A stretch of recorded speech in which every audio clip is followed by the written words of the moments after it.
Welcome back to English Unfiltered, the podcast where we explore real conversations in English. I'm Alex Mossar. And I'm Jamie. And today we're diving into, well, that really frustrating feeling when you understand a conversation perfectly. You know the vocabulary, but you just can't seem to find the space to actually speak.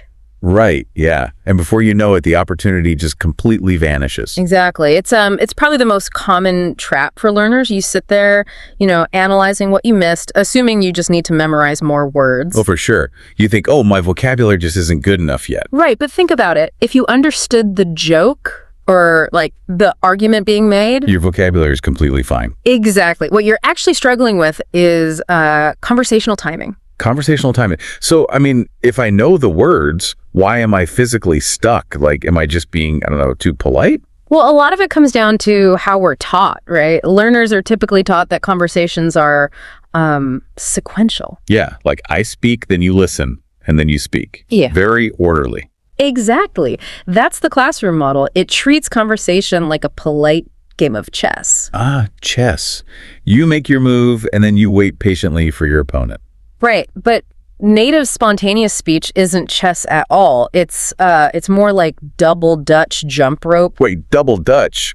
Like with the two ropes spinning at the exact same time? Yeah, exactly. Two ropes spinning at full speed. You can't just stand there waiting for the ropes to completely stop before you step in. Right, because they never stop. So you just have to jump in while they're moving. You have to jump while they are moving. And that's the exact dynamic of a real conversation. People, they interrupt, they overlap, they react so quickly. They finish each other's sentences too. Yes.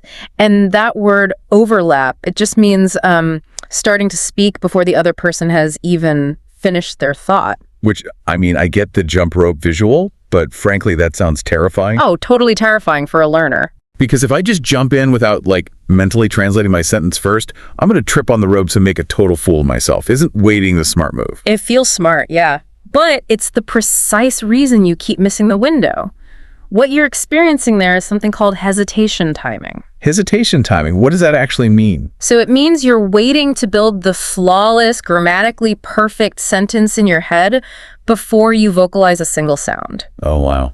Yeah, I do that all the time. I feel like I need it to be perfect. Right, and the cognitive load of that mental translation, it takes seconds. But in a native conversation... Windows of opportunity last milliseconds. Right, because native speakers overlap. Like we said, they start speaking early. And to a learner, that just feels incredibly chaotic. It does. It really does. In a lot of cultures, overlapping like that is straight up rude. Culturally, it absolutely can feel that way. But neurologically, it's not rudeness at all. It's just natural social connection driven by predictive processing. Predictive processing.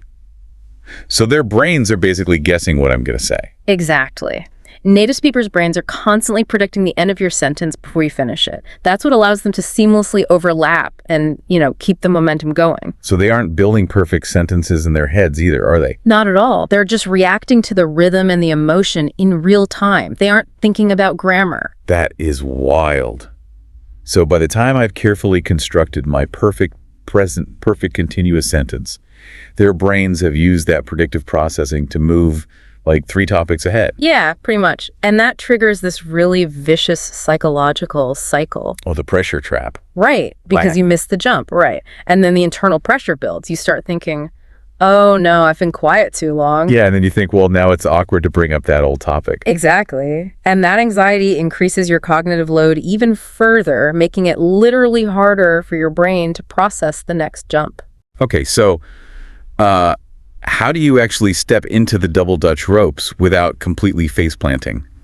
Because I assume you can't just yell out random words to stop the ropes. Well, no, please don't do that. The key is that you read the rhythm, not the grammar. Native conversations run on what sociolinguists call interaction energy. Interaction energy. So it's more about the vibe and the pacing. Yeah, exactly. Yeah. It's about matching the pace and showing engagement. Fast, slightly imperfect participation is rewarded so much more than delayed, flawless accuracy. Oh, that makes sense. So using filler words. Yes, use filler words, agree out loud, say things like right or yeah, you mirror their pacing. So those little conversational noises get you into the flow of the ropes before you even deliver your main point. Precisely. It's about letting go of that classroom perfection. Right, because if the choice is between, a messy sentence that keeps the energy alive or a flawless sentence spoken to a room that's already completely moved on, You should probably choose the mess. Choose the mess every single time. You just have to be willing to stumble a bit to catch the beat. The ropes are going to keep turning regardless. That is such a great way to look at it. Stop waiting for the perfect moment or the perfect sentence and just try to jump into the rhythm. Exactly. Just jump in. Well, that's a wrap on today's deep dive. But here is a final thought to mull over next time you're sitting in a group chat, just waiting for your turn. What would happen to your English and your connections with people if you allowed yourself to be a little less perfect and a lot more spontaneous? Something to think about for sure.